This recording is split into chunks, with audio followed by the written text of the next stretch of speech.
Parents Podcast. I'm Not Great Parent Molly, and I've got my co-host with me today, Not Great Parent Nathan. How are you today? Not great. Not great. Well, that's your goal, isn't it? Yeah, that's right. We're trying to be good. We're trying to seek one thing, which is God's kingdom and His righteousness, to try and teach our kids to do the same thing. And that's really what we're always trying to do on this podcast. Well, and what we know is it's very attainable, but some days it's easier said than done. Yeah, that's true. So we're trying to provide, have honest conversations with you guys about how to do that in your life and how to do that in our own lives. Yeah.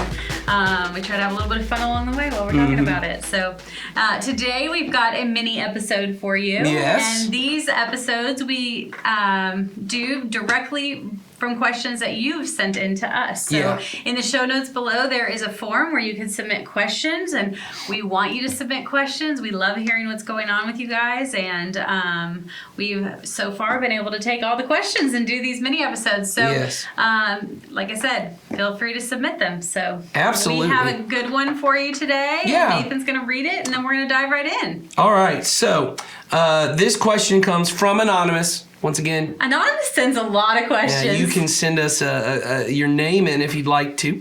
But this is it. How can I help my teenager navigate difficult relationships? How can I help them express their anger in healthy ways? So kind of two questions here. Yeah, or maybe they're linked. Connected. Maybe they're supposed to be linked.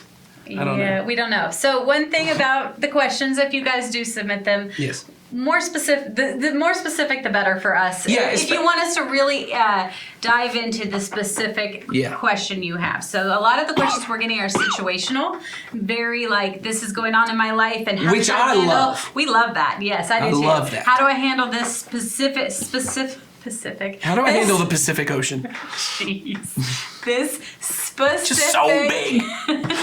How do I handle this specific situation? Yes. And so when we respond, we try to give sort of broad and then narrow in on the question's answer too. Yeah. Because we want it to, if it's happening to one family, it's probably got some version happening to another family. So. I think we are less unique than we think we are. I think there are about 5 different problems we all deal with. Oh, yes. And there are little tiny variations that make it more specific. But they're really, I think a lot of times we think, this is really, unique to my child, yes. unique to what we have in our house, but we're some exception. But it does help. We're not. With that caveat in, it does help when we're answering questions, especially like this one where it says, how do I help my teenager navigate difficult relationships? I'm not 100% sure I know what you mean by a difficult relationship. I have lots of difficult relationships in my life, but for varying reasons. Right. And those reasons are not unique to me. I'm sure you have relationships that are difficult because maybe the other person's behavior, or it's difficult because of some past experience with this person, right? Or it's difficult because your personalities don't match. All of those things are difficult, right? Mm-hmm. Relationships are difficult. But the answer is different based on all those things. So it would be helpful, and if we don't give you a good answer to this, it'd be helpful if you send another one and kind of just say, once again, you don't have to use names, just say, I have a friend, and this is what happens that makes the relationship difficult. Or my son or my daughter has a friend, and this is what's difficult in their relationships. And so we're going to try and be broad. But give information that is helpful. We hope is very helpful. So. Yeah.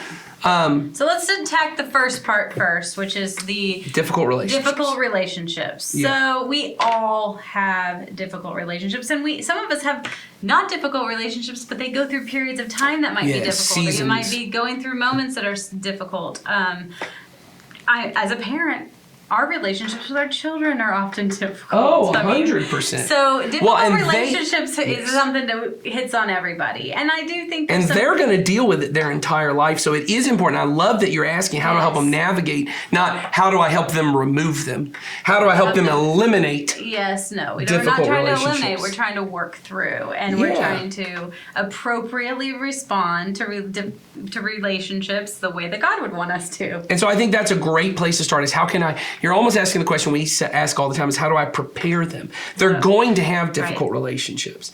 One thing I'll say before we even get to what we plan to talk about, I hadn't thought about this till we started talking about the prepare thing though, is the best place to prepare them is with the difficult relationships in their home. Yes. So what I mean is, if they have siblings, you know, I got 4 kids. They have all different at varying times. This one's got a problem with this one. This one's got a problem with that one. Sometimes these 2 have a problem with this one, and this one's got, you know, they're all navigating that. How I help them deal with their siblings, because they can't just eliminate that relationship and walk away. Now they can when they're 18 and they decide never to see each other. And you know what? But when they're living in our home, it's different. And it's summertime. It's a great time to work on it for those of you like me who have your kids in school most of the time. We just But had your a long kids weekend. would never Oh my have gosh, difficulty. are you kidding me? Okay. This weekend was like battling the 2 of them. Jasper has Well- difficulty? So I, being a really fun mom, I'm just gonna say it, did something that I don't normally do, and I made an entire Mario Kart track on our first floor of our house. Mario, and made like arrows and all these. This is where things. Sawyer is going to capitalize on the whole "me and you are his parents" thing. He's going to come to his mom's house to ride on the Mario Kart track. Yeah, so I moved. Correct. You go around the couch and around the island and pretty cool. in through the dining room, and I had to make it so they would never be crossing over, so they wouldn't run into each other. But yet they still argued over which cart they were riding. Yes. They also used socks and threw them at each other, and they'd say, "This is the banana," or "This is the," you know, what, all the different things. And there was a lot of arguments that would go on, and then that would continue into the next thing. And so anyway, all that to say, even those sweet children of mine, their relationship has moments that are difficult. Of course, And every I kid really does. just wanted to tell you, if you haven't done a Mario Kart track, pretty impressive. It's freaking awesome. That's pretty impressive. But I will say, All you need is painters. if you're like me and you were intimidated by Molly's parenting there for a moment with the Mario Kart your track, house would be great. I It could go would make be. a heck It of would a be. track if you need me to. that is true. But I think all kids are going to have difficulty with their siblings, and they're definitely going to have difficulty with their friends. And one key thing in my home, in fact, our kids, right now we don't have a family therapist, but we had a family therapist for a long time. We're trying to get back involved. But if you've tried to find counseling, it's one thing I love about having Jason Collins on staff here with our church, and he's going to school back to get a master's degree in counseling. It is almost impossible to get in to see most counselors, especially family and children counselors. I was going to say, because ours have very specific needs and our family has very specific needs, we have very specific kinds of therapists we have to see. It's just been difficult. So we're kind of in between therapists. But for a long time when we go see our therapist, they would talk about, your family has more conversations about feelings than any family we've ever had, Yeah. which is very funny coming from the family I grew up in, which most of our conversations, You were the feeler, man. most of the conversations about feelings were "stop crying, Nathan." Yeah. So that was most of the conversation. Nathan, stop it. Just stop it. Stop yelling. So, Well, yes, you're so but I would say thankful. honestly, it was very helpful to me and this will get to what we're talking about today, being able to kind of put boundaries around my feelings. I think we've kind of gone to this place of all feelings are kind of boundaryless, Yeah. and the feelings all kind of meld together. So I'm angry, sad, scared, excited. I'm not able to name them, and so they feel like this big mess. Like I've had periods in my life where I felt like my emotions were a big mess. I am very skilled, and I think because of the family I grew up in with just, are you angry? Are you sad? What are you feeling? Some of you was very much this way. It was very helpful to me, and so I'm trying to help my daughters with that. My wife makes fun of me for, have you seen the movie or read the book The Giver? You don't know about No, this but book? it sounds like something I'd love. Okay, it's set in like this dystopian future, and like there's no color, and there's no all this, and it's very much now like you lost me with the no color thing. it's not. It's whatever. But I mean, Sawyer loves it, so I'm all happy for that. But the villains in the movie, the thing they constantly say, so I'm cast in the villain role, is yeah. precision of language. Oh yeah. They say all the time, precision of language, and I almost say that to my kids all the time. Is the word you're saying doesn't mean what you think it means. And what has become very helpful I think is you say that to me like I was every gonna other say- conversation. I say that a lot. Did your parents say that? My parents used to say it different. My dad used to always say to me, words mean things. Okay. That was the thing he used to say to me all the time. Okay. So, you've heard this phrase I've before. heard this phrase before. Well, I Okay. do work with, 4 of you. Oh, yeah, for the Martins, basically, yeah. But anyway, I say to my kids all the time, and this will get to I think the difficult thing if you can't figure it out, is be precise in what you're feeling. name it. You know, Jason has shown us before, right? Feelings wheels. The feelings wheel, to have bigger language. And I'd never seen that before, but I realized that's kind of what I've been doing with my kids is, you know, you're not just sad, you're disappointed, right? You're not just angry, you're frustrated. You know, you're not just scared, you're maybe anxious, or maybe you're not even scared, maybe you're hurt. Yeah. You know, and so these different kind of, let's use precision of language. Let's make sure we're saying what we actually mean. But in that, you have, at the core of it is honesty, right? Correct. And so when navigating difficult relationships, you have to say what you mean. You have to say it, and it has to be honest. Yes. And, you know, you have to, it is dishonest to not have a difficult conversation. Oh, 100%. And I think that's something I've had to learn as I've gotten older too, because I came from a family where, you know, arguing and, you know, doing things that are not keeping harmony in the family isn't valued a whole lot. So, and I am a huge feeling person, and so I often had big feelings that I needed to say or whatever that would disrupt that, right? Yes. And so you know, it sounds like you might have too, got told, zip it sometimes. Yeah. And so therefore, I didn't always have the opportunity or felt like I could have that opportunity to do it. And so therefore, for years, I just was dishonest about what I was feeling or what was going on. Now, I do still have a hard time naming my feelings sometimes. Well, because sometimes I think if we don't get the practice of, how do I say what I mean? You know, you were talking about my family. The big thing was words mean things. What often ends up happening, I think, in a lot of relationships is we never say what we mean. We use words effectively to get across not what I mean to say, but what I want to happen. And here's what I mean. Jason mentioned this in a sermon recently where you're in an argument and you know there's a word I can drop into this and it's going to trigger everybody and it's going to make, it's the little verbal grenade I can launch. Yeah. The truth is that's not the word I mean.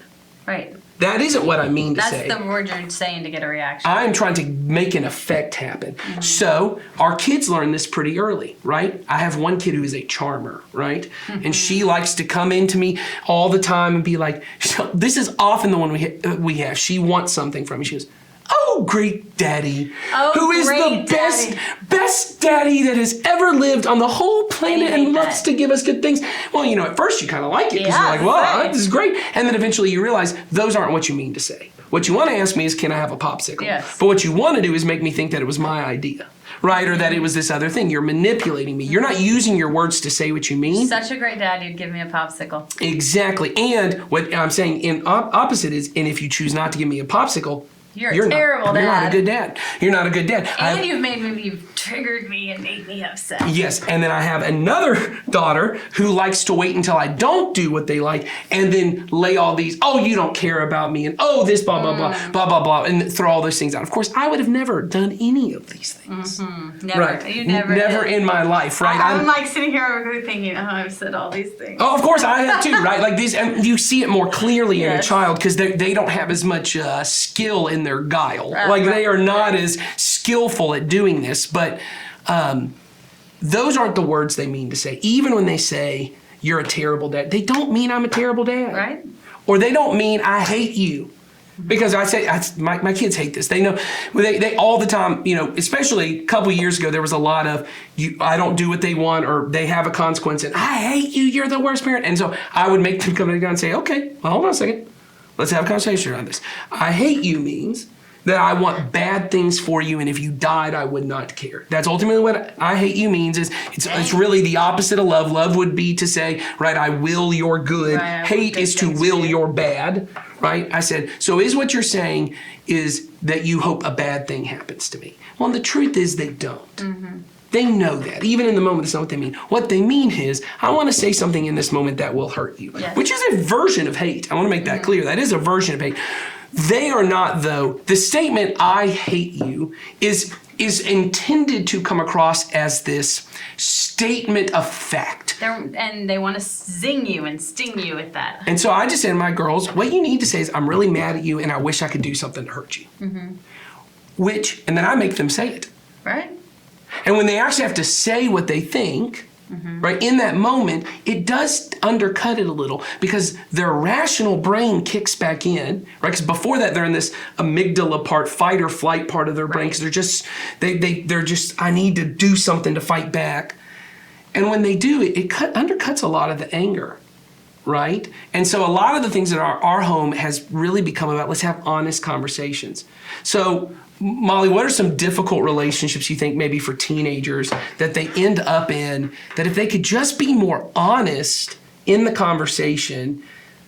Well, I think teen-to-teen relationships can be difficult, right? The nature of them. They're trying to figure it out. They're trying to figure it out. They're trying to figure out who they are. They're trying to figure out the rules of engagement in the relationship. And teen relationships are ever-changing, right? Yes. You have your teen groups or whatever, but you don't really feel so secure in them, right? Because it's different than your family relationship. A lot of teens we all have difficult family relationships, but there's a lot of kids out there that have, extra layers of that. What are you talking about? Hold on a second. You're saying that all these kids I see that have friendship bracelets. Oh, they don't. They say best friends with the split. Forever. Molly, it says forever on the contract on the bracelet. Yeah, but you're saying that those relationships may only last 3 to 6 months? If that. Oh my goodness. Love of their lives that they find. Oh yes, boyfriend-girlfriend relationships are even more doomed. But doomed. with all that comes a lot of navigation for them. It does, absolutely. And a lot of it is and a lot of hurt feelings. And a lot of feeling and a lot of rejection or, highs are high and the lows are low and, we're all along for the ride with them. And so I think, those are just some of the relationship types that they're going to experience. Some of them are going to have really challenging relationships with parents. Mm-hmm. Some of them are going to observe two parents having really challenging relationships. Oh, that's true too. And so they're trying to navigate and understand that. Yes. And not just in their own relationships, but they're watching all their relationships around them. Yes. And that is a lot to take in. It is. And so not having the question is great of how do I prepare them for this? How did I help them with difficult relationships and, anger? It's a great question because we want to make sure that we're preparing them. And honesty is really the core of all of it. I think I want to be able to teach my kids. So if you don't have a teenager, because I think relationships are a little easier before that. I know. My girls are not in the teenage phase yet. I'm not sure. Yes, and they have all those feelings, but I've got one who's a preteen and all the hormones are hitting, and I can just see the feelings instantly become massive. You know how it was. I have one too. You have a girl, I have a boy, but it doesn't matter. Yes, I just mean you get a boyfriend, girlfriend. It lasts for 6 days. You break up. It feels as painful as a divorce. It's like this is the worst feeling you could ever have. And I don't mean that. I know we look at it as very patronizing, as like, oh, it's not that big of a deal. But to them, it really feels that way. And so the difficult relationship is a big thing. So what I would try to prepare my kid if I had a young kid, and I would do as much as I can with a teenager because they're in it, is I would prepare them to be able to have difficult conversations. Mm-hmm. Teach them how to be honest in difficult conversations. So no name calling. Name calling is not allowed in my house, right? We talk about what each bad word or what mean name means to try, one, take away its power a little bit, mm-hmm. and two, to try and help them say, well, if this is what you mean, you can say it. Mm-hmm. Which honestly doesn't work all the time because I'm thinking, well, that is what I mean. So, but other times when they're irrational and they're able to go, I don't really want to say that because, once again, words mean something. Right. And just because I take that word back and say I don't mean that, doesn't mean that the damage is not still done. So teaching them, we don't name call. We don't, make things a bigger deal than they actually are. I'm not going to use over emotional language to explain something. This has been the worst week of my life. I thought I was just going to end my whole life. Oh, gosh. Right? That kind of language and argument, that is not honest language. Yes. That is not honest language. And you go, yes, it is. That's how I felt. Then you did not have an honest conversation with yourself. Mm-hmm.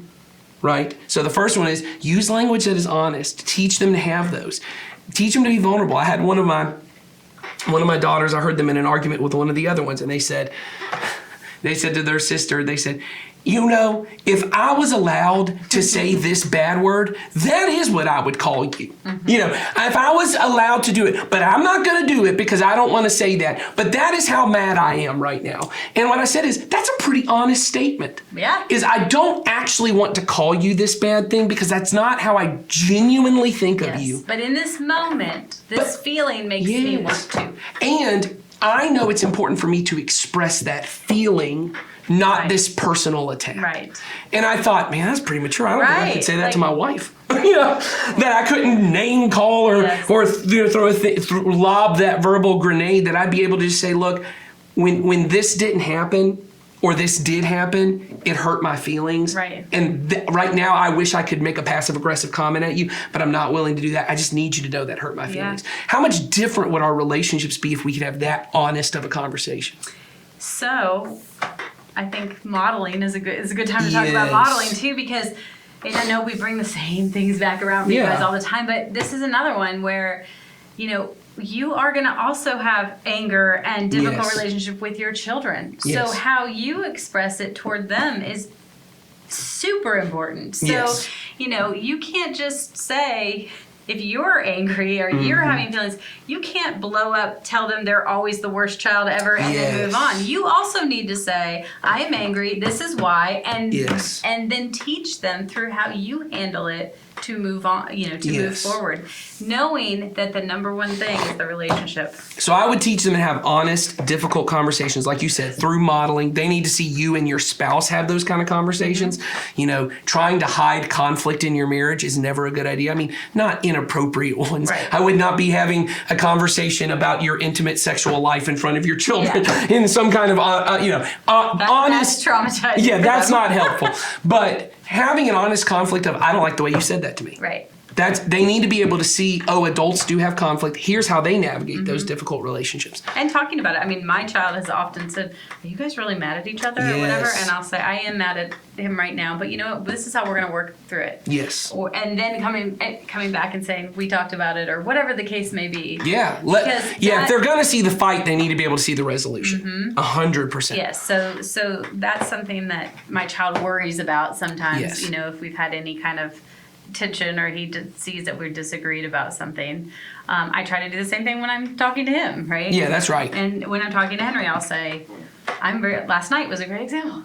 I was very frustrated with him about something, and I told him that, and then I said, but this does not change how I feel about you. I love you, and I'm mad at you in this moment, and I don't think that this is why. And tomorrow, it's all gonna be fine. We're fine right now. Yes. And reassure him that the relationship at the end of the day is that's intact, right. and that's what matters. And I think that, make sure that I allow him I allow for him to be able to say when he's having feelings what it is, just like I want to be able to say to him or whomever what I'm feeling. That is huge. Yes. And I think when we talk about the anger part in just a moment, that's going to be a key part of it. But I think the other part of it that you're talking about there for this particular thing about difficult relationships is maybe your kid has the difficult relationship is, I was friends with this person and now they don't want to be friends anymore. They're hanging out with someone else. And it's not really helpful. I mean, there's no real reason for them to go into them and go, it really hurts me that you have other friends aside from me and, have this almost codependent relationship with this other 15-year-old, like you should have no other friends besides me. Like, that's not really a healthy, honest conversation. There are times that they need to have honest conversations about how they are feeling, but that they don't have it with other people. I remember I had a conversation with a parent one time where they were talking about the things my kids say, they hurt my feelings, which they do. If you're a parent, that is a normal, total feeling. Now, I did not understand that till I had 4 kids and they say things to me and I'm like, I've never had someone speak to me like that. Like anything I've ever heard. Right. What is not appropriate, though, is for me to go, do you understand how much you hurt my feelings and the things you say to me hurt me so bad? That may be honest. It is not helpful. No, it's not appropriate. And I said to a parent one time, you need to have other parents in your life that you can tell them honestly, hey, when my kid said that really did hurt my feelings. And I don't want to put that on them. I don't want them to be living their whole life feeling that they have to tiptoe around mommy and daddy's feelings. So you need to have other people you can talk to. And your kid may need to talk to you, or, and we talk about this all the time, have them in student ministry and let them build a relationship Other with adults people. there that they can say, it hurts my feelings that this person's not my friends anymore, not my friend anymore, and I know they're not going to be.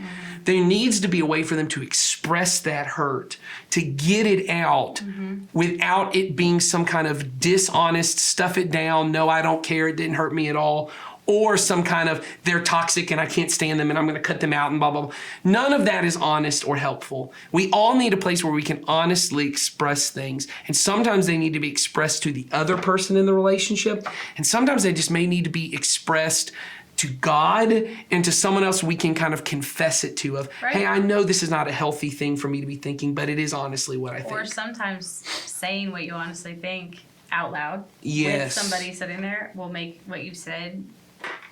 Yes. I mean, it puts some real perspective on it. Sometimes when you say it out loud, it sometimes just changes it right there. Which I think gets to the second part of this conversation of how do I help them handle their anger in healthy ways. I think once again, it comes down to, are they honestly expressing their anger? Right. Are they expressing it with what they really feel? Once again, if it's name calling, if it's disrespectful, right? You know, we say this with our girls all the time when they were younger. It's thankfully not that way, but I know for some kids, I've seen that even into 9, 10, 11, 12, 13, it still is a problem of don't express things with your body, use your words. So we don't hit people when we're angry, right? Because that's using my body. I also don't do this. Oh, yes. You know, That whole if thing. you're listening to it, I just had what looked like maybe a seizure. But my kids frequently do. Mine does too. Or Flop their bodies. Or stomp their Stomp foot. their feet. That's not an honest expression. No. That is not an honest thing you're saying. You are trying to find a way to express with your body what you should be expressing with your words. So teaching our kids, we don't use our bodies to express We use things. our words. We use our words, right? And that's how you would say it to a little kid. But being able to find that. With that being said, there are ways that are safe and healthy that they can use their body to express that emotion, but they're doing so not directed towards another person. I know a lot of people who, you know, when they're frustrated, they go run or they go. Yes. They have a punching bag. I know a guy who punching got a bag. punching bag so he could go to his Those garage. Are okay. Those are 100%. okay things. I mean, the punching Scream in a bag- pillow. Yeah, the punching bag is not the anger is not directed at another person, but it gets Yes. out of them. Yes. And not every person handles it the same, so everybody's going to have something different. But allowing for that to be okay, Yes. allowing for your child to have the space and the time to Yes. to express themselves, it's okay Well, I think there's a lot in a of healthy way. Yes, there's a lot of people in our world, and I'll just say, even in my own family, I know for my wife for a long time, because she is not a very expressively angry person. Everyone gets angry, but anger is not even a go-to for her. When she gets frustrated or scared or any of that, she doesn't go to anger and yelling. She goes to sadness and crying, right? And I said to her at some point, what's the appropriate way to express that you're sad? And she said, well, crying's an okay way to do it. And I said, that's true. And I said, what if I came to you and said, it bothers me. It makes me feel some emotional way when you're crying all the time. You're not allowed to cry. You're just not allowed to cry. That's not an okay thing to do. Because that's what I will say. And if you haven't experienced this, I don't know how this is possible. There is a way to weaponize your sadness. There is a way to weaponize your crying. That I will cry and guilt trip you and use my overwhelming sadness for how you have hurt me to direct it towards you so that you have to feel guilty and do what I want you to do. It is no different than yelling at a person and screaming. But for some reason, we're all very comfortable with sadness because it makes us look like the victim. And for many of us, when someone is angry, they are not the victim. They are the aggressor. Right. And so, yes, directing my anger, I think that's pretty clear in the Bible. Directing my anger in contempt, as Jesus would say, to call someone a name, right? He says that. That's the same as murder, right? To condemn them, to judge them as less worthy of your love. That would be a wrong way because it's directing this anger towards someone. But anger in and of itself is not necessarily what is sinful. No. And there are appropriate ways. Yes, and raising your voice is okay. Yes, I'm a kind of person, I'm loud anyway. Even you could raise your voice at me, but I might not like it. But that does not make it wrong necessarily. It means I may not hear it. It may mean I may respond to it poorly. Yes. But that may be how you express anger. Not if Yes. you're not saying, you're not yelling at me and saying, Molly, you're this horrible person, but you might be going, oh, I'm just really frustrated with X, Yes. Y, and Z. That's okay. Yes, and I think you have to teach your kids, as long as you are not directing this at a person, once again, in dishonesty, disrespect, or some kind of disobedience. If you're calling me a name or over, you make me so angry, I just want to hurt you, those kind of things that are over the top, those are probably inappropriate and should be Right. dealt with. Or if I'm slamming doors, we don't allow doors to be slammed because doors are a passive aggressive way That's true. to direct my anger at you. Doors don't get slammed in our house. Stomping up the stairs. I've slammed a few doors in my Oh, life. I want to be clear. I've slammed a door too This week. in my own home. I'm just saying. This week. Yes, I'm just saying that would be an inappropriate expression. it is. And I would apologize. I would go to, and I have before, when I'm angry and I'm walking out the door because I'm like, oh, now I got to go do this, and I'll slam a door.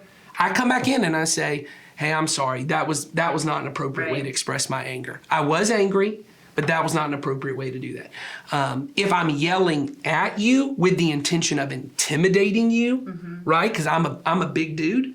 And so in my house, if I get loud and the point is I want you to, Right. to back down Intimidate. and intimidate and feel like you can't talk, that's inappropriate.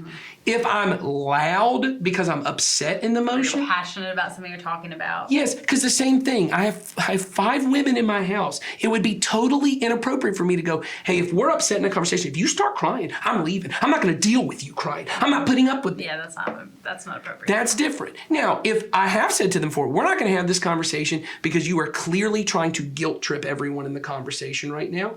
And so we're not going to have it right now. Just like I've been in conversations where they're yelling and calling names, or I have been in conversations where I'm yelling and my wife has said, hey, we're not going to have this conversation right now. Like, those are appropriate. I think you have to determine what is inappropriate. The anger is not what's inappropriate. The name calling. It's what you do when you are angry. The guilt tripping is inappropriate. The name calling is inappropriate. The punching things or, hitting people, that's inappropriate. That's wrong. So I say to my kids, you can't hit your sister.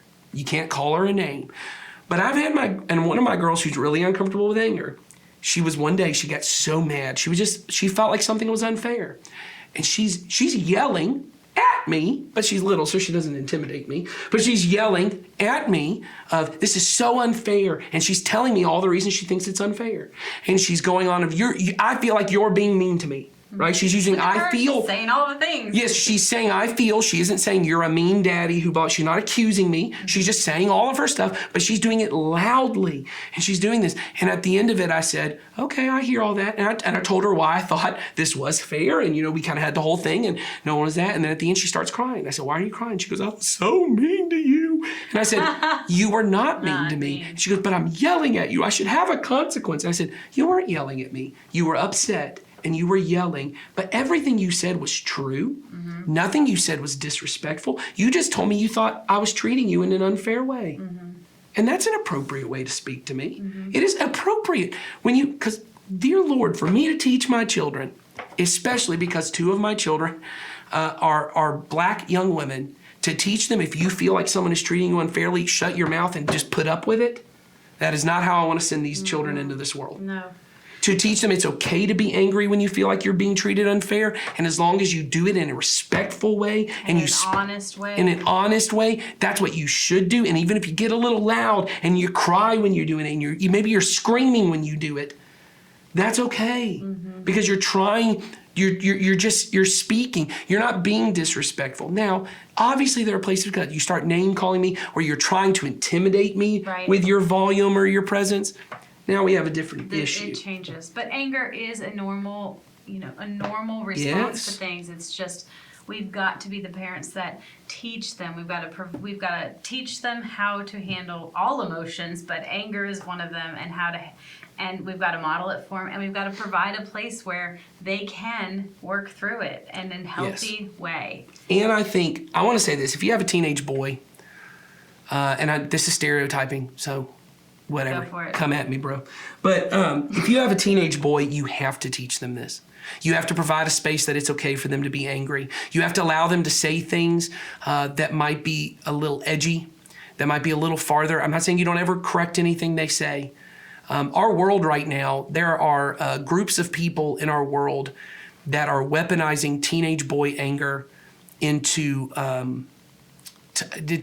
don't want to use, because people get triggered by that term, so I won't use it. They are taking what is a good and masculine thing, which is to sometimes be angry about wrong things in this world, and they are taking it and saying you should direct that towards people who are different than you, and you should. And it's resulted in a lot of growth in white supremacy movements. It's resulted in a lot of these things that we see online. Intolerance of various things. Yes, of all different people, violence towards women.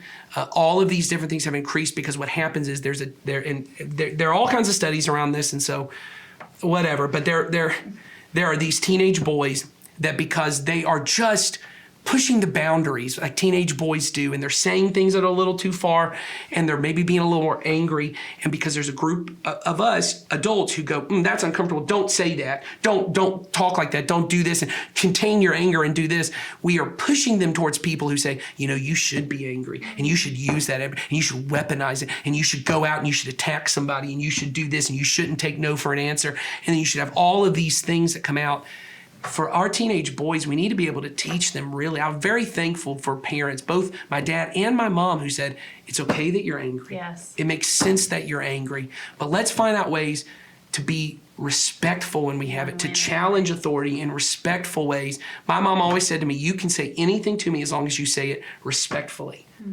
And so it's okay that my kids are angry at me, and they tell me they're angry at me. And you accept it. And I said, and sometimes I've had to say, you know what, you're right. You know what, you're right. You said that in a good way.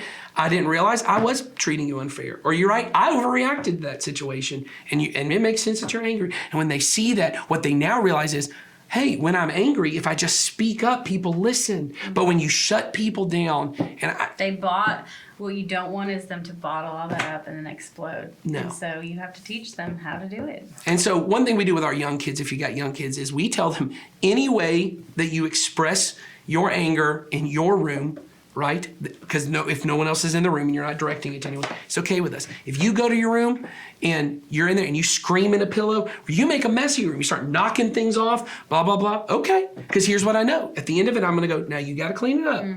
Once you're calm, you got to clean it up. And sometimes I go in and even I help them. Because what I want to show them is, and what I've learned over time is, if I don't go, you can't act like that when you're angry. You can't do this when you're angry. If I give them a space, now this often happens. You can't stomp up my stairs at me when you go to your room. On your way to destroy your room. You can't slam your door at me. And what we do is we go, okay, let's do that again. And I'll make them walk back down the stairs and walk back up. And they do it again. But if you go in and you scream in your pillow, you want to knock some toys over. That's okay. Because what eventually happens is, now my girls don't knock things off because they know they got to go clean it up. That's the part I'm like, oh. Yes, but what they've learned is, and this is the part, is their rational brain is quicker to kick in when they're angry because their body has learned to go, okay, well, when I come up here, let me find appropriate ways to deal with it. That's the training in it all. That's the training. So when they're young, give them appropriate spaces. As they get older, you be the appropriate space. When they're angry with a friend or a teacher, or they're angry at you, go, hey, you can say these things to me. As long as you're not calling me names, as long as it's not a weapon toward me. Yes, you're not weaponizing it at me. If you're angry, it may make me uncomfortable as dad. It may make, you uncomfortable as mom. But I will take that. So that I can help you learn how to deal with this. I think it's really important. I think it's really important. I love this topic because I think it's really relevant to everybody. I mean, we all have our own anger, our kids have it, but anger is just one of many emotions, and we could have plugged in just about any emotion into this and said the same thing. Give them space. Give them honesty. Honesty. Well, and we already have had a couple episodes where Jason talks us through like how to have honest conversations. And it all comes down to that. It comes down to that honest conversation and allowing for it, because it's not about shutting it down. It's about teaching them and training them. So we want more questions, so send them our way. And thanks for being with us today. And good luck being a not great parent. Yeah, absolutely. Take care.